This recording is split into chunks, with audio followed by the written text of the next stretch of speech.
Hey, what's up YouTube? SWPL here. So, late in June, there was a leaked announcement of Anbernic releasing a brand new handheld. Fast forward to the 14th of June and coming back from Portugal, on my doorstep I see a package from China and this is what it is. The RG40XX.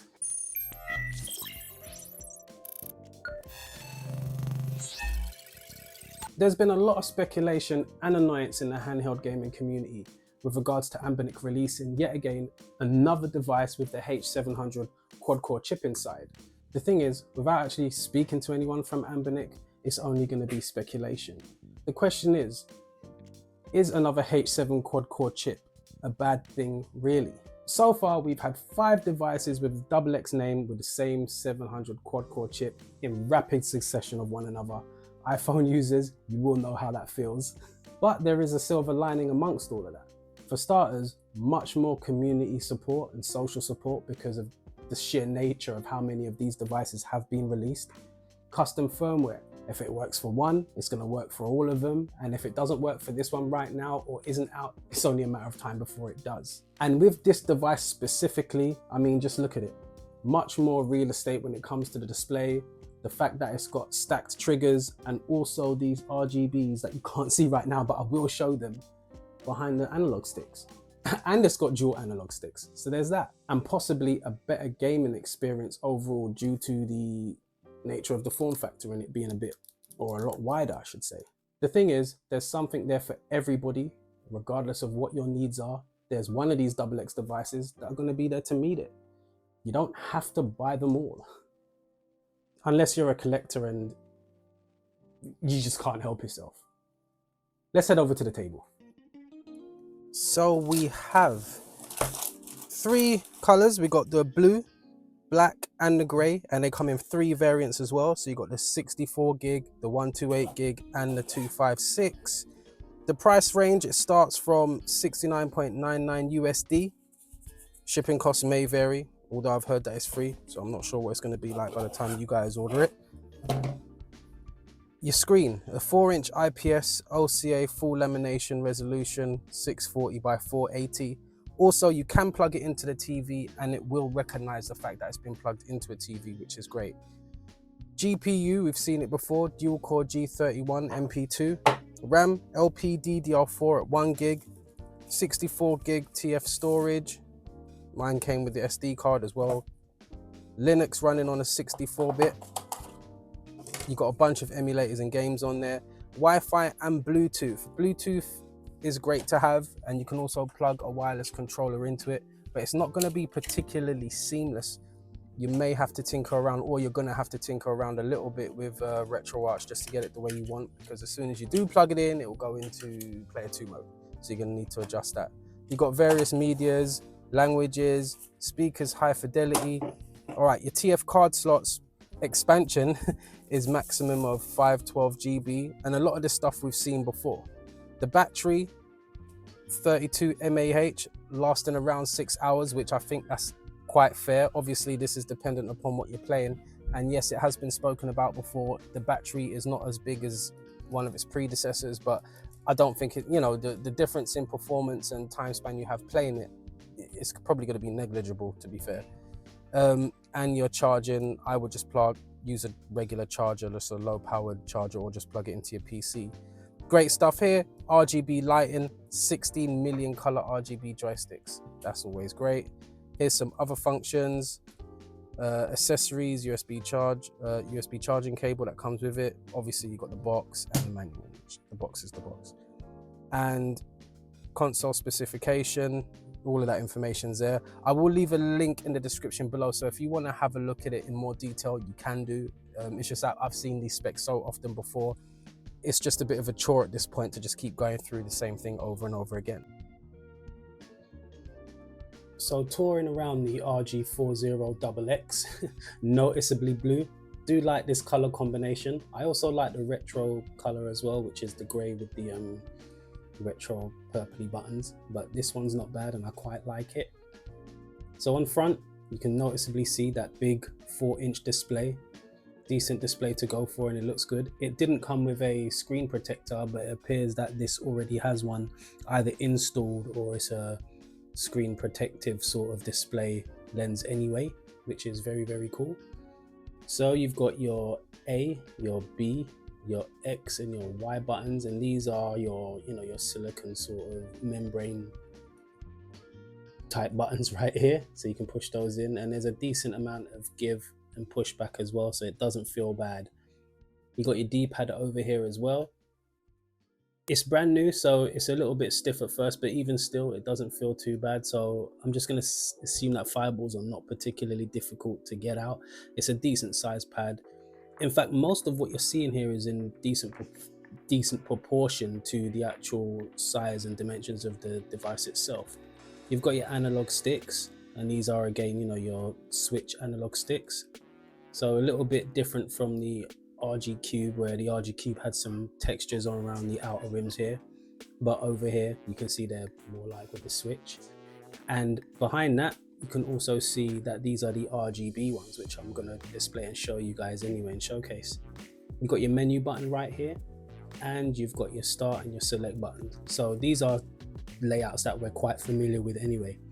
Let's move over to the bottom. You've got your 2 speaker grills on either side. You've got your TF card slot 1, your headphone jack, and your TF card slot 2. Very cool. So you can put your own ROMs on there and do your own firmware updates just like you normally would do. Along the side it's blank, and on this side here it's also blank, there's nothing there. Let's go to the top, and you've got your stacked buttons, which are very cool. I like that, and these ones are quite textured as well. So I don't know if you can see right here, but as I rub my nail across it, you can even feel that there's a texture amongst those anyway. So you got your R1, R2, L1, L2. You got your power button here, your volume rocker. I'm assuming this is going to be like your LED power indicator. You've got your possible OTG and your charging port right here. You've got your reset button, and you've got your HDMI out. I believe that's mini HDMI out. Along the back, you got your 4 screws. You can see the molding here. So also on the back, you've got the name of the device. You've got my baby shouting in the background because I've got my family back from Portugal. Real happy about that. But anyway, got your model number, your battery information, and other various little bits as well, your CE. So yeah, so if you've seen the double X lineup of devices before, this will be relatively familiar. So we start off with your app center here. Well, that's what I've got it on now. You got your favorites, you got your history, you've got your search, which will allow you to search any particular game. You've got your settings, you've got your games room, you got your RA games, and app center again. Preferred way of playing games will be in the RA system right here, and you can literally pick your systems. So you've got PSP, PS, NDS, N64, Open Ball, Dreamcast, Atomic Wave, one of my favorites, CPS 1, 2, and 3, Final Burn Neo, Famicom, Game Boy, Game Boy Advance, Game Boy Color, Game Gear, Game & Watch, your Homebrew, MAME, Mega Drive, Mega CD, MSX, Naomi, another good one, Neo Geo, Neo Geo Pocket and Pocket Color, PC Engine CD, Pico, Pokemon Stuff, 32X, Super Famicom, SMS, Virtual Arcade, Virtual Boy, Wonder Swan, and your ports there. So that's the rundown of games. So without further ado, let's jump into some emulation. So I'm going to kick it off with some PSP. We're going to play Ridge Racer. Let me just turn the volume down a bit, it's quite loud. Oh, actually, let's just keep it. I always pick Arch Property. This is my car. The thing is, when it comes to this device, it can play Dreamcast and it can play PSP, but it's not going to be perfect. You're probably going to need some tweaks here and there as well.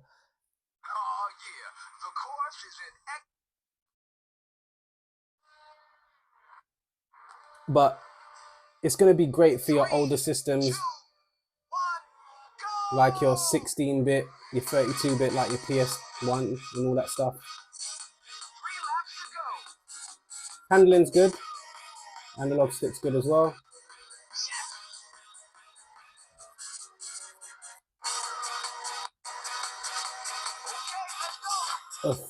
Okay, let's go some House of the Dead 2 on the Sega Dreamcast. Let's play.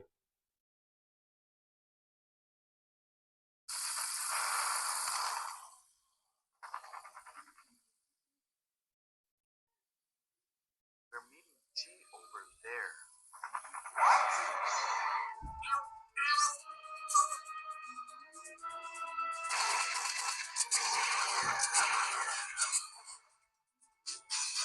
Analog's good as well, Please be safe, G. but I'd rather use the D-pad in this one. Mortal Kombat 2, and I do like what Anbernic have done with the bezels here. It's got your system that you're using, so obviously it's Mega Drive. I remember smashing this game out back in the day. Raiden was my guy. Let's go.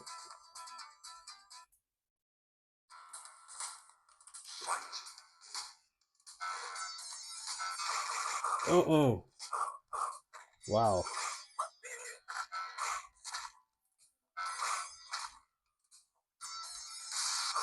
Alien vs Predator on the NES. Let's go.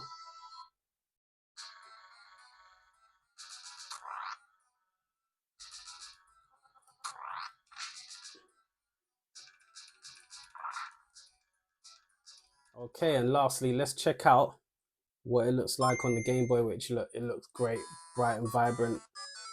And Alleyway. Love the song. Let's go. Lovely big screen. But this beginning bit is always long and slow. I like it when you get up in those corners and then all that music starts playing different. Let's see if I can get there. It's not happening right now. Oh yeah, well, I don't want to keep you guys here for too long, but it does it. There we go. So yeah, the RG40XX H. Yep, another H700 quad-core chip. It's not going to be everybody's cup of tea, and not everyone's going to like it. I don't mind it per se. I think it's all right. I think it's good value for the money, for sure. I like the fact that it's got a bigger display. I even like the RGBs with the analog sticks. I do think that the analog sticks could have done with being a bit more recessed into the device. Or what would be cool is, you know, like what they did with the 2DS, that type of analog stick, or like with the 3DS. Lastly, I do think they could have given it a bit more ergonomics. I'm used to using the RG Cube now as well. But guys, let me know your thoughts. Questions, comments and concerns, leave them below. I hope you liked the video. Take care, stay safe, and peace.